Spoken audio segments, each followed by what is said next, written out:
Today on Locked On Hornets, we'll get through the mock draft in the first segment. Take-a-thon has been kind to us lately, and Cooper Flagg officially declared for the NBA draft. Plus, we'll talk about the best ways to build your roster, all today. LOH.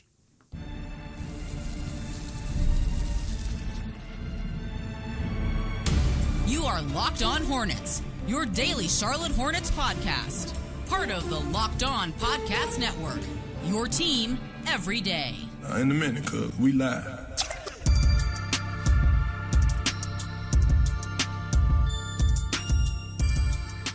It's Locked On Hornets, part of the Locked On Podcast Network. It's your team every day. Thanks for making us your first listen. We're free and available anywhere you get your podcast. That does include YouTube. There's Doug Branson. You can find him on his Substack, everyhornetsboxscore.com. You can also listen to him talking about other NBA teams on Locked On NBA with Matt Moore and Hayes. I'm Walker Mehl. You can listen to me on WFNZ every weekday from 12 to 3 p.m. This episode is brought to you by FanDuel. Right now, new customers can get $250 in bonus bets when your first $5 bet wins. And finally, we have a newsletter, still a new Locked On Hornets daily newsletter. One stop for ultimate team and league coverage delivered right to your inbox. You can sign up for free right now, LockedOnDaily.com. That's LockedOnDaily.com. Start your day with the all-new free Locked On Hornets newsletter.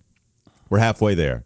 We're almost to the lottery, and we needed to get to one step officially, and it happened yesterday. Cooper Flagg officially declared for the NBA draft on April 21st. He said, Duke fans, my teammates, the brotherhood, gross. Everybody that was along for the journey. It was an incredible year, probably the best year of my life, and I have so much gratitude, and I feel so blessed for all the opportunities that I was given.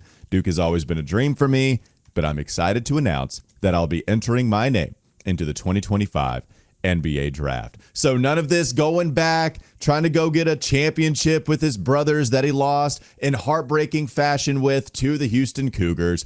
That's not going to happen. There's no, maybe I go back just to go with a power play if the Wizards or the Hornets are up at the top of the draft again, because, buddy, we'll be bad again. We'll be right here ready to take you after your sophomore season, but we don't have to go through all of that. It's official, Doug. He's in the draft.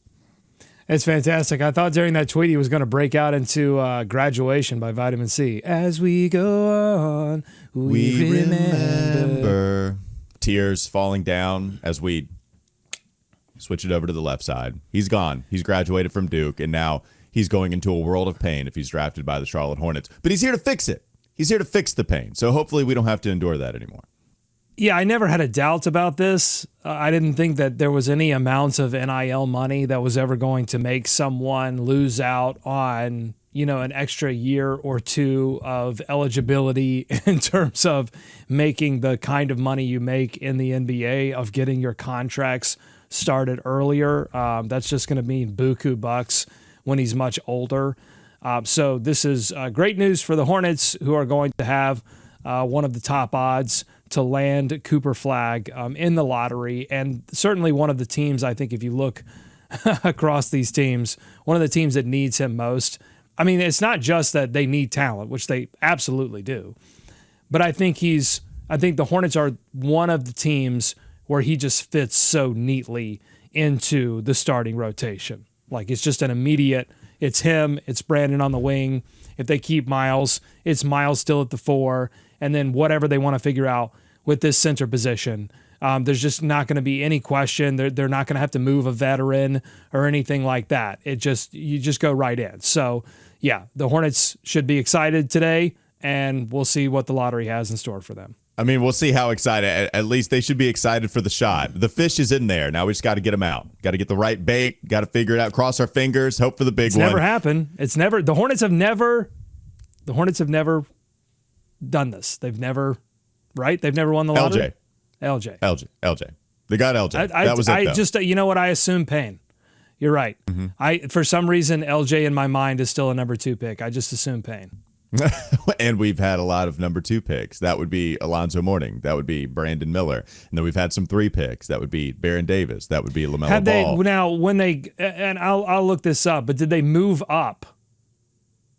I'm not sure about the move up situation there. Probably not, because they weren't very good. That seems like it might be a first for them to move up and to win get to the number one. Way. Well, yes, because it's only happened one time, and if it didn't happen with LJ, then that means it wouldn't have happened ever. So if you're talking about moving up to get the first overall pick, no, I don't think that's really happened. The Hornets were bad before LJ and Zoe. They weren't a very good basketball team. So it was that trio that we look at and remember so fondly that got us to some level of promised land or nostalgia. But whatever.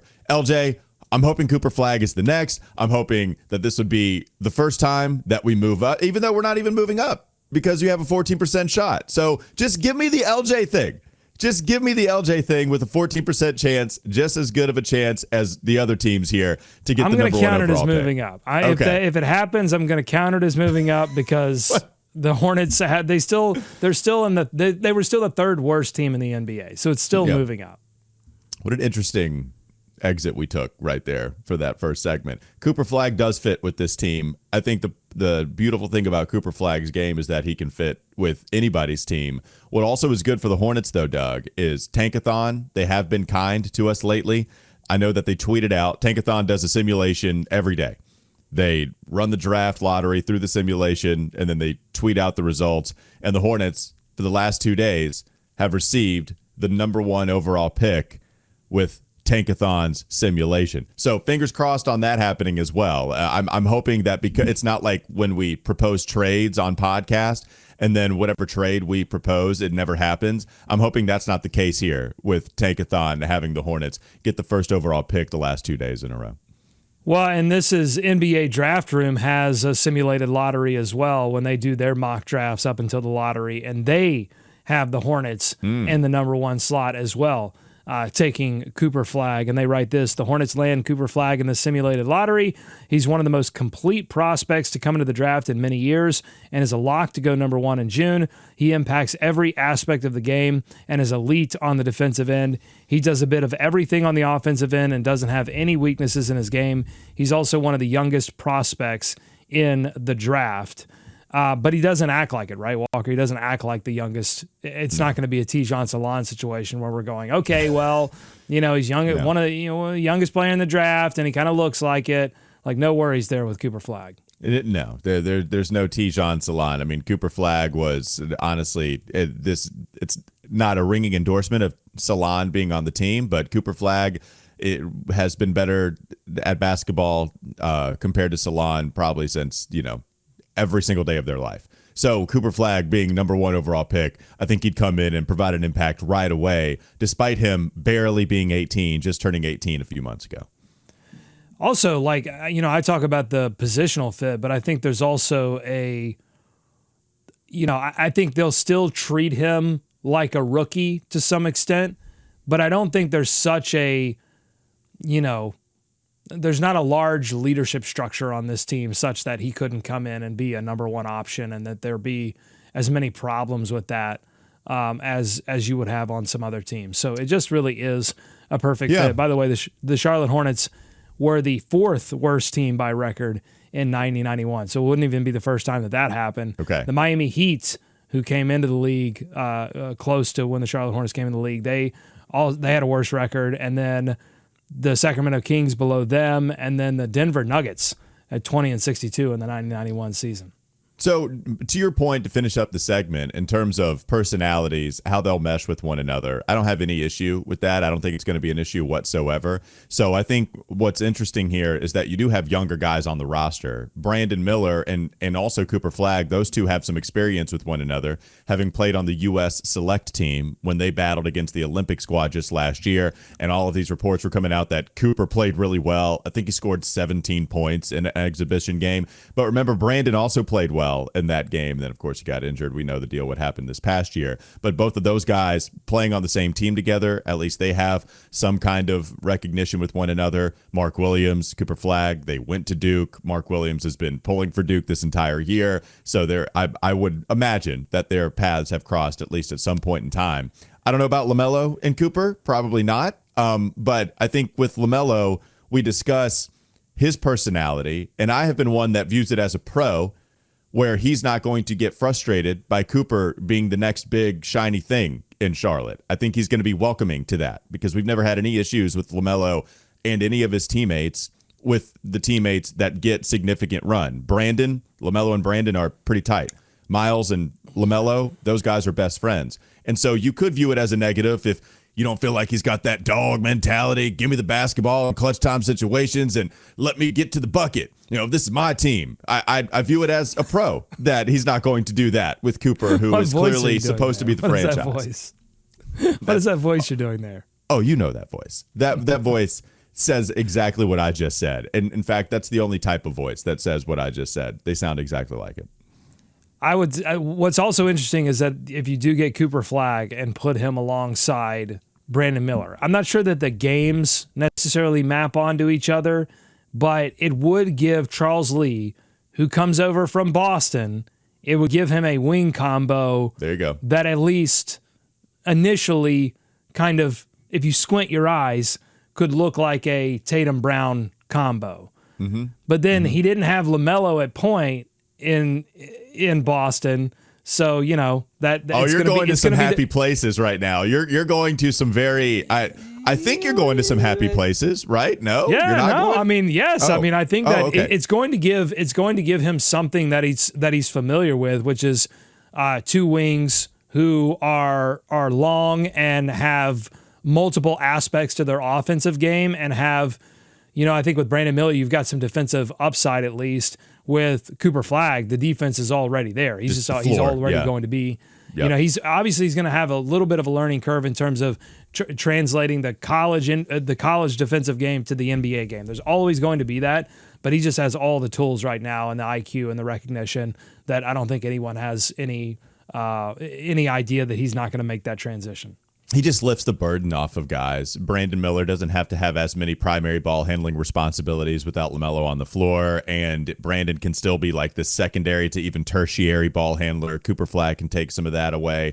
LaMelo can still be your primary ball handler. So Cooper, where it's not like ball handling is actually his biggest strength, there's still some tightening of the handle that he needs to work on, and we saw him get a lot better at that as the season went on. So he just lifts the burden for a lot of people, and I think some Hornets actually lift the burden off of him too. It's a good situation in my opinion. Coming up next on the Locked On Hornets podcast. Bees everywhere! It's easy to build a team if you have another, well, maybe not so easy, but you like the idea of having a bunch of number one overall picks to build your team. I'm hoping the Hornets at least get one number one overall pick here in Cooper Flagg. What are some other ways that you could build your team? What are the best ways to do it? We'll get to that coming up next, LOH.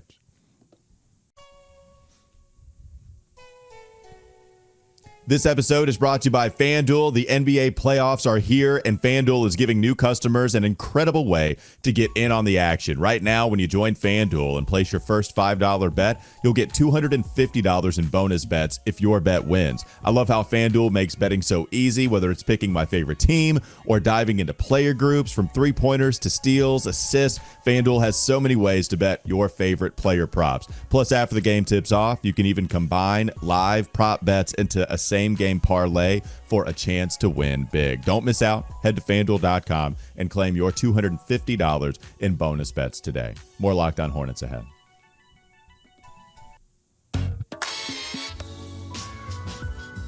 Team building. We hope that Cooper Flagg is a part of this, which means that he would be added to the team via the draft. But you got to get lucky with the draft. Most people, I think, would say that drafting is the most important part of team building.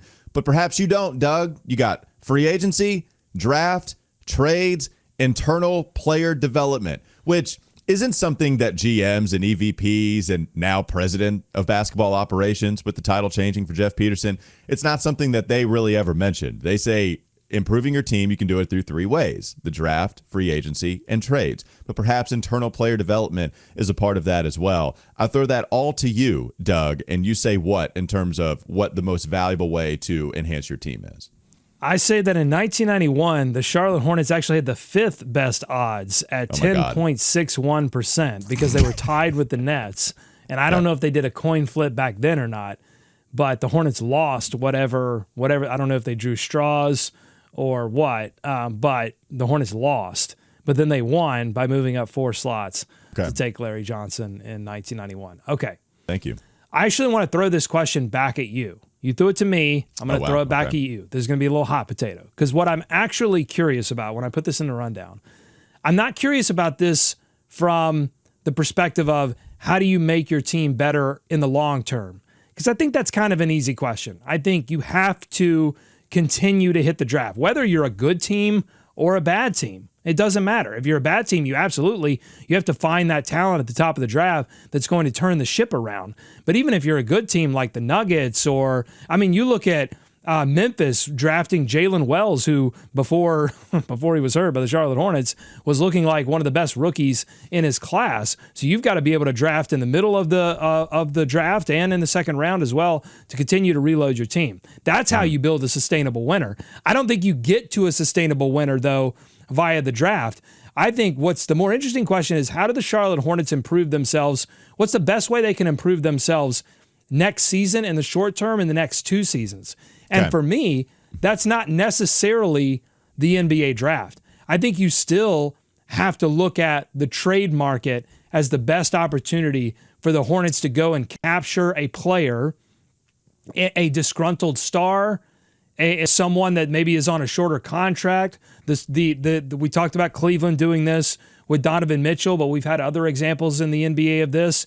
You could look at the Toronto situation with Kawhi, and that resulted in a championship. But again, there's a lot of context around this, but I'm just saying that like the trade market to me is the way that and maybe they want to say that that's a skip step, but that is the way that you accelerate winning in the NBA if you're a small to mid-sized market. It's not going to be free agency. The draft, unless you hit number 1, but even if you hit number 1, like Cooper Flagg, as good and as a complete of a player as he is, I don't think he's the kind of player. Even Wemby didn't do that for San Antonio. He didn't immediately take them to 50 wins. Yeah. That's still a 2-3 year outlook on Wembanyama, and that guy has, freaky elements, unguardable elements that I don't even think Cooper Flagg has. Yeah. There's a lot of context here. I want to stay within the spirit of your conversation. I don't want to be the guy that says, well, technically or actually or anything like that. But there is a lot of context to it because let's just go to Cleveland again, right? They made that trade for Donovan Mitchell because they felt like they were really well set up because of what they did in the draft, having a Mobley, a Garland. And then I guess they made a shrewd move in getting Jarrett Allen, who was just a throwaway in a trade. So there's one guy that was a part of their trio before going after Mitchell. But I think pretty clearly, if you're talking about how do you get the best, how do you get as good as possible next year? Well, you could trade your draft picks. And draft picks usually are just rookies anyway, and rookies aren't necessarily all that great at basketball their first year. So if you're talking about how do you get as good as you possibly can next season, then it would be going after some of these guys that are out there on the trade market. You can just give up draft picks to do that, and that would make a lot of sense if you're talking about how do we do our best job at making the playoffs next season. If it's Charlotte-centric, they don't have a whole lot of cap space to work with. So free agency isn't on the table. But if you're just talking about a normal situation, I do think free agency will improve your team if you've already drafted the star, and then you go out and you sign the guys that help all the young guys that they have down in Houston like Şengün and Jalen Green. If you sign all the role players that matter to help a guy like Cade Cunningham in Detroit, those two examples make a lot of sense to me. But that means you've already drafted the star and you haven't done much else to help your team. So I think it matters in those two organizations. But if you're just talking about generally, how do you get better from one year to the other and just not necessarily worry about the future in this case? Yeah, I would say it's free agency, just spending a whole bunch of money in free agency, and it's absolutely trades, especially if you're talking about draft capital being involved and sending draft capital out to another team because, those guys haven't grown arms and legs yet, and so therefore they can't help you. And even when they do in their first year, rookies are generally bad. It's usually their second or third year before they're really helping you win basketball games in their NBA career.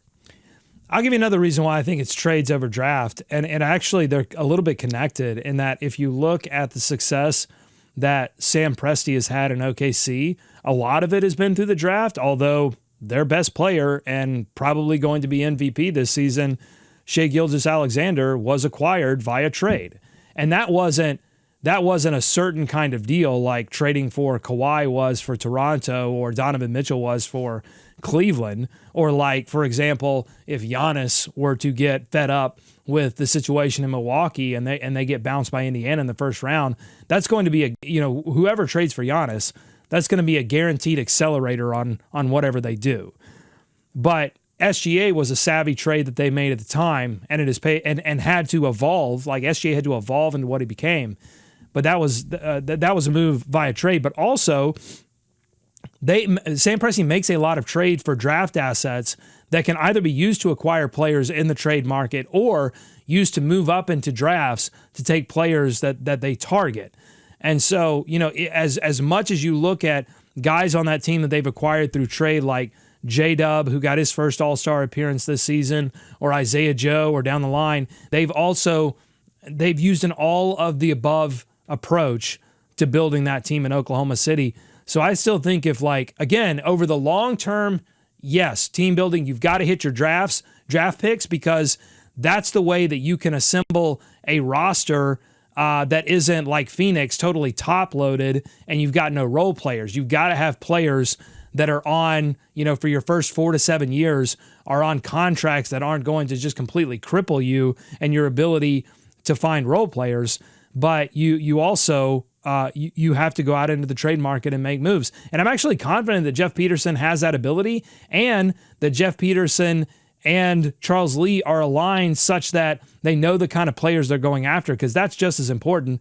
OKC, they don't bring players into their organizations that aren't ready to play dogged defense. Detroit, who I want to talk about in the next segment, they just won their first playoff game since 2008. And if you watch that game 2 against New York, I mean, every single player on the floor was going after every single loose ball, and they were playing extreme hard defense. They went and found all of those players through a variety of methods, trades being one of them.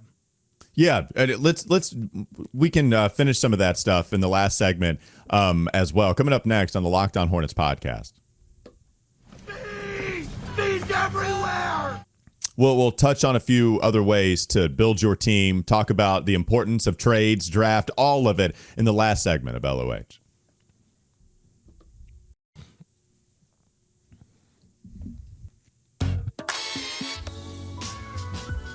All right, Doug, you have the floor. You said you wanted to talk about Detroit. They win game 2 against the Knicks. It got tight. Dennis Schroeder hit a monster 3 towards the end of this game. Jalen Brunson missed his 3, trying to play hero ball, going back and forth, with Jalen having done a nice job on that 12-2 run to bring the Knicks back into that game with a possibility to win. But again, Schroeder, and then it was Cade Cunningham setting the foundation for what he did in game 2 after a pretty bad game 1 in his first playoff series with Detroit. What kind of observations do you have for the people having watched the Pistons game? Yeah, you talked about a shrewd move in the second segment. I think Detroit made the shrewd move, getting Schroeder. Ice water in his veins. Yeah, they won their first playoff game since 2008. That's crazy. Mm-hmm. The Hornets won 3 playoff games in 2015. So you think wild. I always run into these things where I'm like, man, I thought the Hornets had it bad, and they certainly have. They have not won a playoff series in 23 years. Detroit has won a title since then. So I don't think their fan base is necessarily destitute like the Hornets fan base is. But that's crazy. And they did it through hitting on draft picks. They won their lottery. Cade Cunningham, they stuck with it. They didn't bail on that, even though that lottery pick, that number 1 overall pick, had some injuries, had some issues. They've stuck with it, but they've surrounded him with a lot of shooting talent so that when he commands the kind of respect defensively that we've seen LaMelo get in the regular season, and would certainly get even more of it in a postseason scenario, they've surrounded him with enough shooting that when he throws these incredible bailout passes, now, I mean, it didn't happen as much as it needed to in that game 2, but over the course of the regular season, there were players like Malik Beasley and Tobias Harris who were able to knock down those shots.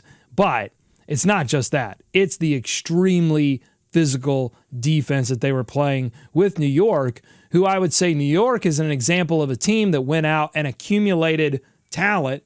They said, we're going to go get players that are uber talented, but I don't know that they necessarily have like a defensive foundation, an identity that says this is the kind of team we are, other than we're going to spam you either with Brunson, Cat, pick and rolls, or when that fails, we're just going to tell Brunson to go and foul hunt the whole time. Right. And meanwhile, you've got Josh Hart, good glue guy, but then you've got Anunoby and Mikal Bridges who are just like, I don't know what we're doing here. I guess if the ball finds us, we'll knock down a shot. There's an identity issue there.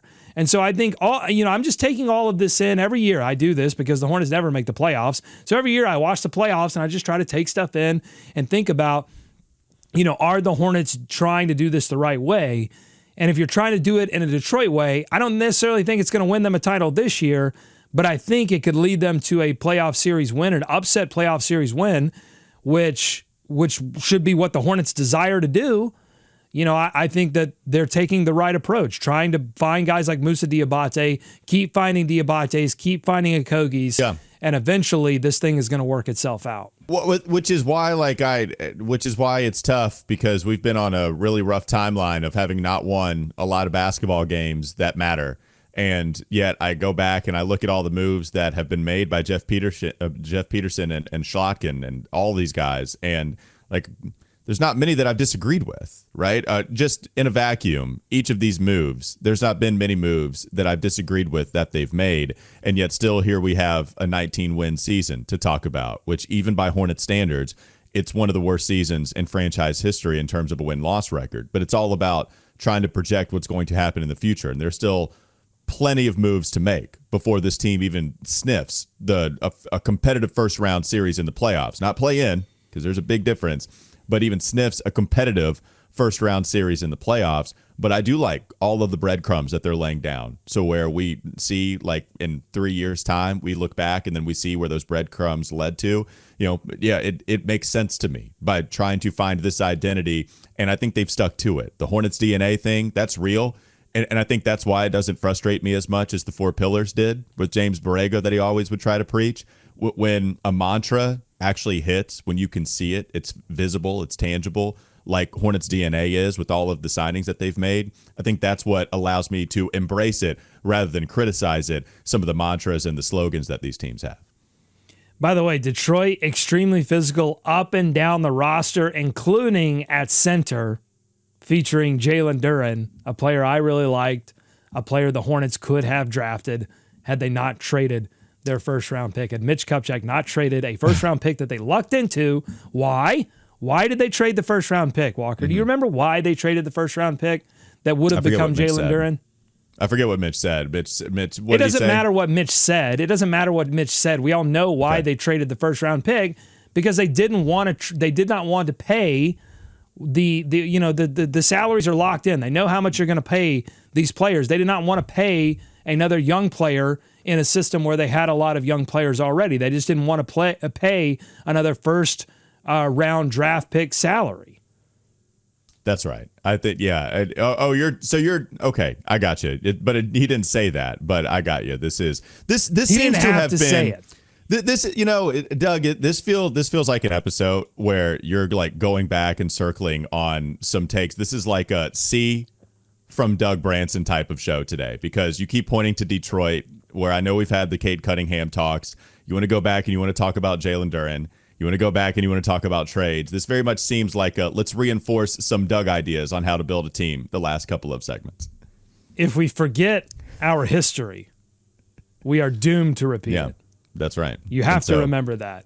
Okay. I have one more question before we end the show. Okay.